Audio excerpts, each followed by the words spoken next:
بسم اللہ الرحمن الرحیم۔ بیان کیا گیا ہے کہ خلیفہ ہارون الرشید نے ایک نصرانی کو 500 درہم کے مطالبے میں قید کا حکم دیا اور ایک سوار کو اس کے ہمراہ بھیجا۔ سوار نے دیکھا راستے میں ایک شخص گھاس کا بوجھ اٹھائے جا رہا ہے اور اس کا بوجھ ایک طرف کو جھکا ہوا ہے۔ یہ دیکھ کر سوار نے اس کو سیدھا کر دیا۔ پھر وہ بوجھ دوسری جانب کو جھک گیا، جس کو دیکھ کر سوار نے پڑھا لا حول ولا قوت الا باللہ۔ نصرانی نے اس کی زبان سے یہ کلمہ سن کر اس کلمے کی بڑی عظمت کی۔ یہ دیکھ کر سوار نے اس نصرانی سے کہا کہ جب تم اس کلمے کی اس قدر عظمت کرتے ہو اور اس کو اتنا بابرکت سمجھتے ہو تو اللہ تعالیٰ پر ایمان کیوں نہیں لاتے ہو، جس کے نام کی عظمت سے اس کلمے کو یہ برکت حاصل ہوئی ہے۔ اس پر نصرانی نے جواب دیا کہ میں نے اس کلمے کو آسمان کے فرشتوں سے سیکھا ہے۔ یہ سن کر سوار کو بہت تعجب ہوا اور سوار نے خلیفہ کی خدمت میں حاضر ہو کر تمام واقعہ بیان کیا۔ تو خلیفہ نے نصرانی کو بلوا کر دریافت کیا، آخر تو نے یہ کلمہ فرشتوں سے کس طرح سیکھا ہے؟ تو اس نے بتایا کہ واقعہ یہ ہے کہ میرے ایک چچا بہت مالدار تھا اور اس کی ایک حسین لڑکی تھی۔ میں نے اس چچا زاد بہن کے لیے اپنے نکاح کا پیغام دیا، جس کو میرے چاچا نے منظور نہ کیا اور اس کا نکاح دوسری جگہ کر دیا۔ چنانچہ شب ضعاف میں اس کے شوہر کا انتقال ہو گیا۔ میں نے پھر اس سے نکاح کی درخواست کی، مگر اس نے اب بھی میری درخواست منظور نہ کی اور دوسری جگہ اس کا نکاح کر دیا۔ اس کا وہ شوہر بھی اسی رات شب ضعاف میں بیوی کے پاس گیا تو مردہ پایا گیا۔ پھر تیسرے شخص سے اس کا نکاح ہوا اور اس کے ساتھ بھی یہی واقعہ پیش آیا۔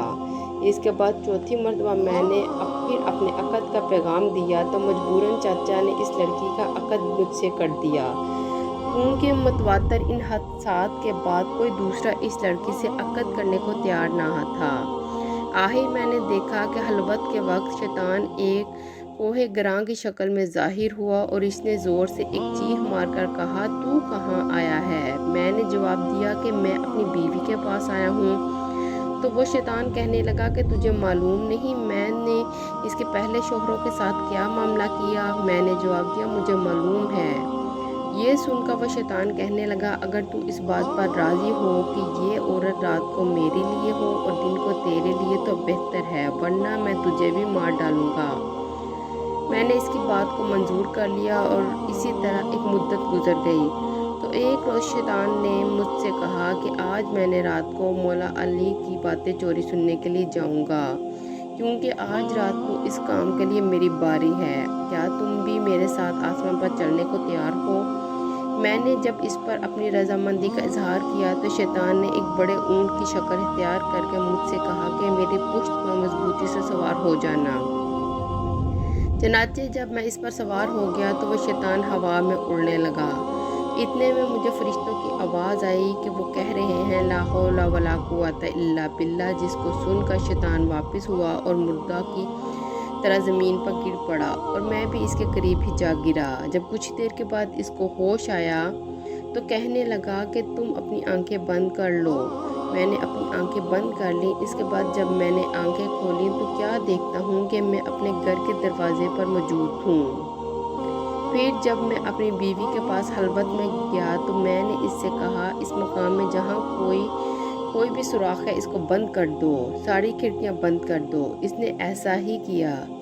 چنانچہ جب رات کو شیطان گھر میں داخل ہوا تو میں نے دروازہ بند کر دیا اور باہر سے دروازے کی طرف منہ کر کے پڑھنا شروع کیا لا حول ولا قوت الا باللہ، جو میں نے فرشتوں سے سن کر یاد کر لیا تھا۔ اتنے میں نے ایک سخت آواز سنی، پھر دوسری اور تیسری مرتبہ یہی کلمات پڑھے تو اس کے بعد بیوی نے مجھے پکارا کہ اندر آ جاؤ۔ جب میں اندر گیا تو بیوی نے بیان کیا کہ تم نے پہلی مرتبہ لا حول ولا قوت الا باللہ پڑھا تھا تو شیطان نے یہاں سے بھاگنے کا راستہ تلاش کیا، مگر اسے کوئی راستہ نہیں ملا۔ جب دوسری مرتبہ تم نے لا حول ولا قوت الا باللہ پڑھا تو آسمان سے ایک آگ نے اتر کر شیطان کو گھیر لیا، اور جب تیسری مرتبہ تم نے لا حول ولا قوت الا باللہ پڑھا تو اس آگ نے شیطان کو جلا کر راکھ کر دیا، اور اللہ تبارک تعالیٰ نے ہمیں اس سے نجات دے دی۔